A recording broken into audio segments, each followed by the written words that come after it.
Star Trek Strange New Worlds, Season 1, Episode 10, A Quality of Mercy. Well, they found a way to wreck Balance of Terror from the original series.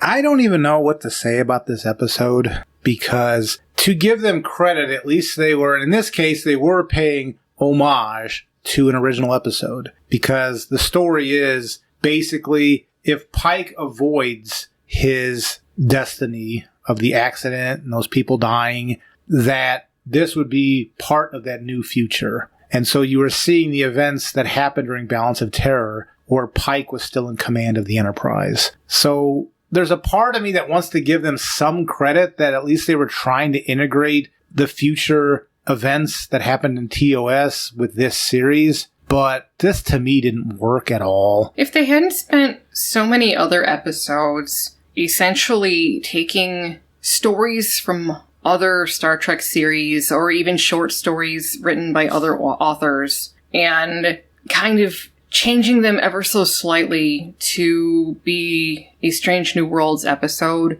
I would be a little bit more lenient with my opinion of what they did here. But because they have such a history of doing that, this is just one more piece in a really ugly puzzle that they have created for this series. This wasn't some intricate, interesting story. This was just, I'm just going to take this other thing and rewrite it slightly and call it Strange New Worlds. And they introduced, because Pike was in charge of the Enterprise because he didn't have his accident, they introduced an actor who said he was playing James T. Kirk. This actor not only had no physical representation that I would even, if somebody described James T. Kirk, which in most cases is going to be a William Shatner-like, because he's the one who played James T. Kirk. This gentleman did not have any of the physical presence of James T. Kirk. He did not, personality-wise. This guy was a loser. He was a big-mouth, brash loser. I didn't get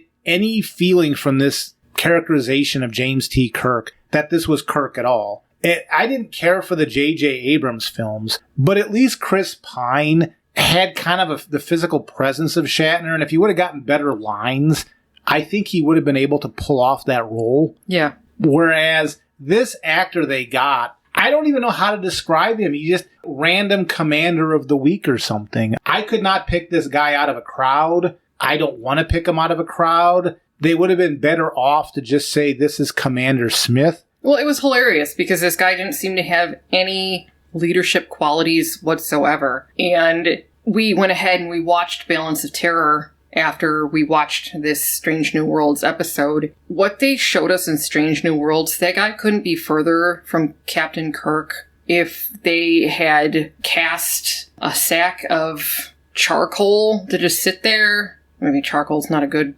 analogy, but this guy wasn't Captain Kirk. This guy, he didn't have any of the command presence one would expect from Captain Kirk. He didn't have any presence. He was a big mouth, I don't want to call him a hothead, but he was just a big mouth loser. He just seemed like another ensign. That's how he came across. I don't know how he was in any position to make any command decisions for anything. I don't know what they're trying to say, like, without Pike having his accident, that Kirk wouldn't have became the leader that he became. I mean, I don't know what they're trying to say, but I do know that this portrayal of James T. Kirk, this is probably the worst portrayal of James T. Kirk I've seen on any official budgeted show. I've seen some fan films where they've had some iffy Kirks, but this is by far the worst, anything close to an official production. And by the way, a lot of this episode felt like a fan film. Yeah, it did. When they were on the Romulan bridge, I got the feeling this was in somebody's basement.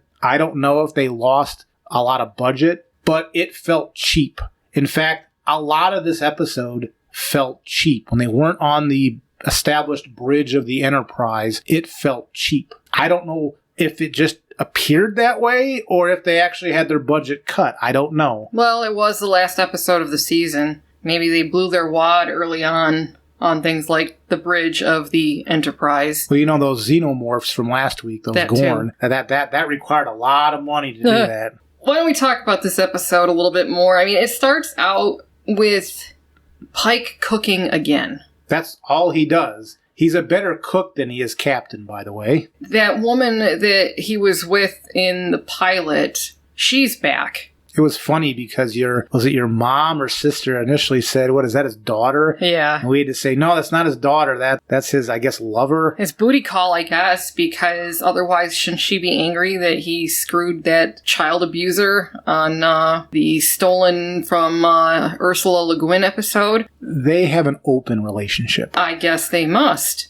But that was ridiculous. So it started out on a very bad note for me. And then, of course, they whip out those time crystals from the Klingon monks. Well, Pike's in his quarters, and he's doing something. He's actually writing a letter on a pad. Well, what happened was he was talking to the guy in charge of this outpost, Outpost 4. It turns out that this guy's kid is one of the, I guess, cadets that dies when Pike has his accident. So he goes to his quarters after he freaks out, and he's writing a letter to this kid, basically telling him, don't go on this mission or whatever it was, because you're going to end up dead. So then Pike from the future, from a different timeline, shows up, a timeline where the accident didn't happen. And he's got the time crystals from the Klingons. He convinces Pike that it really is him, and he just has to touch the time crystal so he can go into the future and see what horrible thing happens when he doesn't have his accident. So he touches the crystals, and that's where all of a sudden we are in their version of Balance of Terror. And the comparison is bad because, in particular, when Ethan Peck's Spock was giving the same lines from Balance of Terror, and we did watch Balance of Terror after this episode. It's almost like Ethan Peck was trying as quickly as possible to say the lines. And when you watched Leonard Nimoy give those same lines, there was a meter to him. Mm-hmm. There was a deliberate nature to his cadence, so you were understanding what he was saying. Where Ethan Peck was just trying to talk as quickly as possible to get the lines out of the way. He was soft. Well, that's typical of the shit that they make now. That quick, quippy language that they use. Well, the reason it bothered me is I would assume most people watching this video. I've watched Balance of Terror a bazillion times. Although I can't say word for word the entire 50 minutes or however long it is, there are segments of the dialogue that I know pretty well, and I'm pretty sure the people watching this video know as well, too. So when Ethan Peck was doing his quippy, quick version of it, to me, it's kind of like when you have an album of a band that plays a song and you kind of gotten used to that studio performance, and then you see them live, and it's like, well, wait a minute, this doesn't sound anything like that. I think that was the disconnect I was getting by watching Ethan Peck's Spock. But it also came across like it was very fan fiction. Because they were re-going over lines that I actually knew, it came across like fan fiction, like it was a lesser reading of the material. It was. I think that was a mistake for them to do that. I mean, I appreciate them trying to tie it to a future TOS event, but they picked something that most of us know large pieces of dialogue from, and so we can compare the performances. And the performances of a show from the 1960s are better than a show made in 2022, whenever this is filmed. Yeah. I don't even know if there's much more to say about the synopsis, because after that, we basically got into Balance of Terror. The only difference was there was a second starship involved that James Kirk was on. But it was essentially Balance of Terror up until the very end when Pike went back to his own timeline. Yeah. Like you said, in this instance, the Farragut shows up, and that's where Captain Kirk is serving. He's the captain of the Farragut. And the Farragut and the Enterprise both shadow the Romulan vessel as it's heading back to the neutral zone. What happens is Pike, instead of doing battle with these Romulans, he tries to negotiate, and that's where things go horribly wrong. It ends up with the Romulans declaring war on the Federation. And apparently this is a huge war that goes all sorts of horrible. A lot of people die, and this is all because Pike wasn't supposed to be there. It was supposed to be Captain Kirk in charge of the Enterprise, the way the original Balance of Terror went. A few things I will say about this. Captain Pike finally yelled at Ortegas for the insubordination, basically telling her to shut up. So that was fantastic. Which, of course, was a mirror of what Kirk did with, oh crap, what the hell? Styles, I think. I think that's who it was in the original. And the part I don't understand, and again, this is a reenactment of Balance of Terror, I believe this was supposed to be 7 years in the future. But everybody on Pike's ship seems like they looked exactly the same. They had the same rank. Discount Drummer had her hair down, which, by the way, I wish they would have done that to the real character in the real timeline so she didn't look like Discount Drummer. For me, it made it a lot easier to accept the character that she wasn't trying to look like Kamina Drummer. So that was nice. But everybody else, it looks like this is supposed to be 7 years in the future. It's kind of like the Ensign Kim from Voyager. Like what? Everybody's ranking the way they looked physically just all froze. That Ortega's, in her 7 years, she still hasn't learned not to mouth off like that. It didn't work for me at all. And I guess the only other thing that showed some time passed was I guess they finally figured out that Una was genetically engineered Allurian. Yeah. And so at the end of the episode, they took her into custody.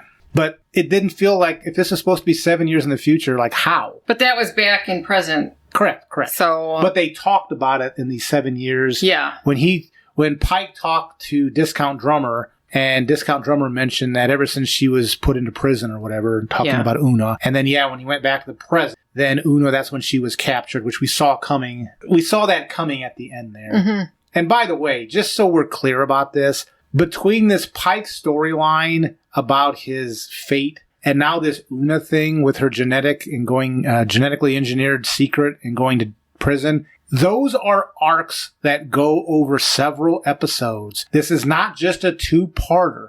This series is not episodic. I've made the joke throughout the series about if you have a previously on at the beginning of an episode, that is a sign you're not watching something episodic. And what they did in this episode, both with Pike in his future, as well as capturing number one and putting her into prison, because now we're waiting for season 2, what happens? This is not episodic. I don't know how many more times I have to tell people this. Secret Hideout told you it was episodic. They can tell you lots of things because they have, and they've lied through their teeth. This is not episodic. This is serialized storytelling. So the one thing that people are touting as, well, this makes this series better than Discovery, yeah, but it's not.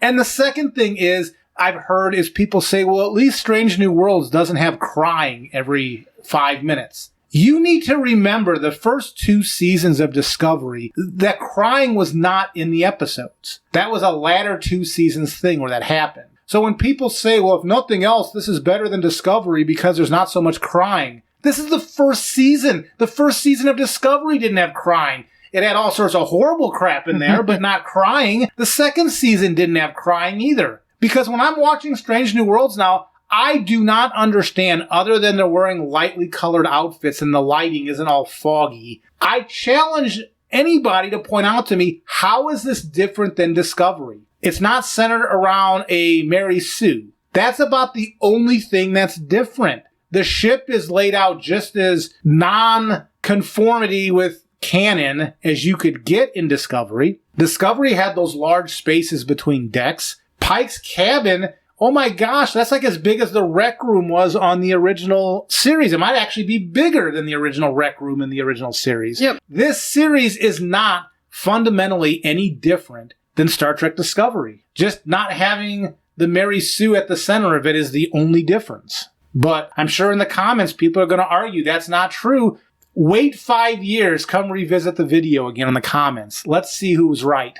And there was some other stupidity in this episode, mostly revolving around what they call James Kirk. At one point, he left the ship on a shuttlecraft, left Enterprise, because his ship got destroyed. Him and his remaining crew transported over to the Enterprise. Well, right before they got into the bigger conflict with the Romulans, when the Romulans called their fleet to the neutral zone, this version of Kirk left in this shuttlecraft. And I guess his ingenuity, because, he doesn't like to lose. That's another thing, too. Pike talked to George Samuel Kirk. And George Samuel Kirk was like, yeah, he's a big pain in the ass, but, he's an innovator and this and that. Like, just a bunch of garbage. And so their way of showing that is when James Kirk, left on this shuttlecraft, he brought back all these mining drone ships. And this was supposed to be their big trick to say, the Romulans have this fleet behind them ready to start a war, and it was just the Enterprise. But now James Kirk shows up with these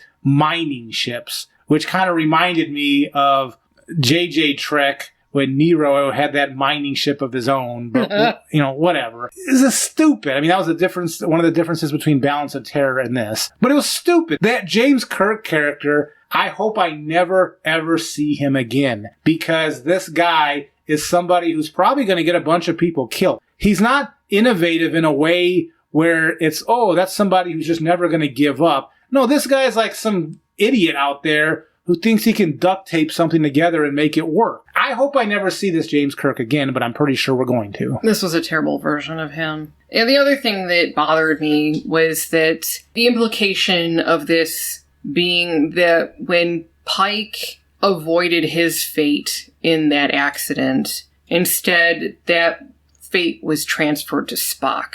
It really bothered me, I guess, this whole season, this whole... Not the same accident. It's just, in that battle with the Romulans, there was another accident where Spock, he lost his leg, and I think he had radiation burns all over him. Yeah, he had radiation burns, and his spine was damaged, and a whole bunch of other stuff. To me, this writing just seemed so juvenile. Well, Kiva Goldsman was one of the writers. Ugh. And that guy, I don't know how he gets work. I really don't. This guy is horrible. I mean, and I shouldn't have expected something more. I shouldn't be disappointed because I should expect this to be just not very cerebral or thought-provoking stories. I shouldn't be expecting that from this show. So, of course, my own expectations led me to be disappointed here. But it just seems like whenever I think how stupid can they possibly make this, somehow they find a way to make it worse. I don't know. Just this idea of fate coming along to bite somebody in the ass. And maybe that's not what they were trying to do, but that's just how it came across to me. Well, this whole thing with Pike avoiding his fate, I don't like that in general. Ugh. Because one of the things that I did not like, well, one of the many things I did not like from the JJ Trek films, is they're saying because Kirk's father died, that's what stopped Kirk from being the self-made leader that he was, and he basically became loser cadet boy. And this thing with Pike knowing his destiny works great for Star Wars. For Star Trek, I always enjoyed Star Trek because the future was unwritten. You got to see these adventures and decisions and how people making decisions affected the outcome of a situation. This is bordering, if not completely stepping into the multiverse comic book stuff. Well, that's exactly what this made me think of. It made me think of Doctor Strange when he was talking about, he tried all these different permutations and only one led to the defeat of Thanos. There was a line about future Pike said something similar to current Pike. Yep. About, and all the time, the possible timelines, if you don't have that accident, Spock gets it somehow. Yes. And I'm so fed up with this crap. I'll just say this. I hate multiverse crap. I fucking hate it. Tell a story and just be done and tell your damn story. Don't tell the same damn story from 5 different perspectives or 500 different perspectives. Get some creativity. Tell a new goddamn story. Stop it. During the Berman era of Star Trek, there was the occasional episode where they kind of had a multiverse type thing to it, time travel or some other thing. But that was an exception to the normal setup for Star Trek. Because even if you go back to the original series and The City on the Edge of Forever, that was a sort of splintered timeline with Edith Keeler. But I don't want a series based on multiverse or timeline splitting. That's not why I watch Star Trek. Star Trek to me is not about destiny. And the JJ films, that's one of the reasons why it didn't work for me. They were selling James T. Kirk. It was his destiny to be this great thing. He was the chosen one. But that's not why I watch Star Trek. Star Trek's about hard work and going into the unknown, not knowing how things are going to work out. That's why I watch Star Trek. I can't say that's why everybody watches Star Trek, but that's one of the reasons why I watch Star Trek. So this Destiny stuff, the fact that they're doing this Pike thing, it just seems similar to me as the JJ stuff with James Kirk, and he was just destined for greatness. But in this case, Pike is destined for some bad end. I don't know how else to explain this then. It just doesn't work for me. But people like Star Trek for different reasons. Now, I will say, going back to the whole fan film thing, and somebody might argue, well, that's why you just shouldn't redo scenes from established lore, because it's always going to look like a cheap knockoff. If anybody remembers the original series Mirror Mirror, and then what Star Trek Continues did with Fairest of Them All, there was an overlapping scene, the scene where Kirk is explaining to Mirror Spock about how one person can change the future. Star Trek Continues redid that scene. In fact, if you look on YouTube, you can find a split screen. That production did it almost as well as the original series did it. And that was a fan production. So why can a fan production do something, reenact the scene, and do it so well? And then a multi-million-dollar production made by CBS and Secret Hideout, they have stuff that feels like cheap, bad fan fiction. Because it's the difference between art versus commodity. See, with a fanfic, that is made out of respect and love for the franchise. Whereas when it's something made by CBS or any of the other of these big studios right now, it's all about the money. They don't give a shit what the product is actually like as long as it sells. And that is the difference. But does this sell? That, I don't know, because they've got it behind a paywall on a subscription service, so they don't have to release those numbers, so we really don't know how many people are actually watching this crap. Because when I look at iterations of these characters, obviously William Shatner is James Kirk. But the next best Captain Kirk that I've seen is Vic Mignogna from Star Trek Continues. He figured out what the essence of James Kirk was without doing a bad Shatner impression. Yep. And he's able to channel that. After Vic Mignogna, I would probably go with Chris Pine as being, I don't think the dialogue helped him out any, but I think he probably could have been that third best Captain Kirk. This guy that they got for this series, he is so far down from Chris Pine's third place Captain Kirk. There is such a gap between quality there, and I don't understand that at all. Vic Mignogna, who I put at number 2, that's a fan production. Yep. I just don't understand what Secret Hideout's doing. I just do not understand. I give them credit for trying to tie this to an actual event in the proper timeline, but they botched it. I don't know how anybody can look at this continuity that CBS is making with these shows, Discovery, Strange New Worlds, and even Picard. These are alternative timelines. These are alternative multiverses. There is no way that this is proper Star Trek. No, there isn't. It's impossible. Stuff does not line up, not just from a technology point of view, but the technology does matter, and it doesn't line up. The characters don't line up. I don't know what they're doing. I think for me, the thing that bothers me the most about all of this is the fact that they are trashing the message that came from the original series. Like the original intent of Gene Roddenberry and all of those writers back in the 60s. Kurtzman and crew, they don't seem to understand what the original series was all about to begin with, and they don't seem to care. For instance, the Gorn. The entire point of the Gorn in the original series was to show that even though they initially looked like some sort of bloodthirsty, mindless beast, Kirk realized that this was a sentient, intelligent being who had the same desires for life that he did. And that was the whole point of the Gorn in the original series. And well, basically, don't judge a book by its cover. That was the message they were presenting in Arena, because that's the episode you're talking about. Yeah. And that Kirk was actually wrong. His initial take on the Gorn at the beginning of the episode, by the time he got to the end, he was open to the idea that maybe we did invade their territory. Maybe the Gorn thought that they were protecting themselves. And he was seeing this creature as not so much a creature, but as another living organism that was an equal, yes. Yeah. Whereas what they've turned the Gorn into in Strange New Worlds, it's that mindless xenomorph, like aliens, that is a bastardization of the original intention of that character. It just goes to show that the people who did that, they didn't understand the purpose of the Gorn to begin with, and if they did, they didn't care. That just makes me so angry, because, again, the original series, as much as people bitch about their opinion of how political it was, or what side they were on, whatever, this is a very clear-cut case of don't judge a book by its cover. That was the whole point of Arena, of the Gorn, and that is just apparently doesn't matter in Star Trek now. It bothers me a great deal. Well, all the messaging's gone. I realize that in this episode, Ortegas was basically playing the Styles role, and he was a bit of a lipper offer on the bridge that episode, but he had a reason. His family was tied to that original Romulan war. But throughout this entire season, Ortega's sole purpose is just to lip off left and right. That is not something that you should be promoting on a Star Trek show. There should be some rule of order there. And that's another thing they've lost from the original series,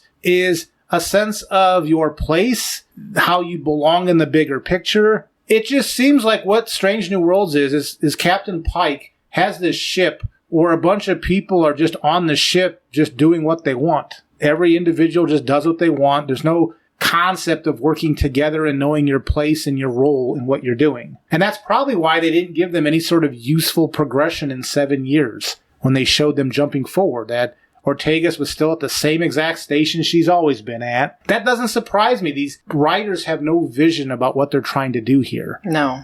And I do not understand how anybody at the end of this season, because this was the last episode of the season, how anybody can like this series. I can appreciate at the beginning, people were so desperate for Star Trek, and things were brightly lit. You had Anson Mount playing this role that seemed like it was going to be a callback to the way Star Trek used to be. After watching all 10 episodes, I would hope people would go back and listen to our review of episode 1 and realize how correct we were on the harsh criticisms we gave to shirtless Spock and all the other stuff that we presented as problematic. I'm sorry it went down the way it did, but this series, people need to realize, is another Secret Hideout project. And it has all the warts of Picard and Discovery. I can only hope that one more season of this crap, and maybe it'll nosedive so hard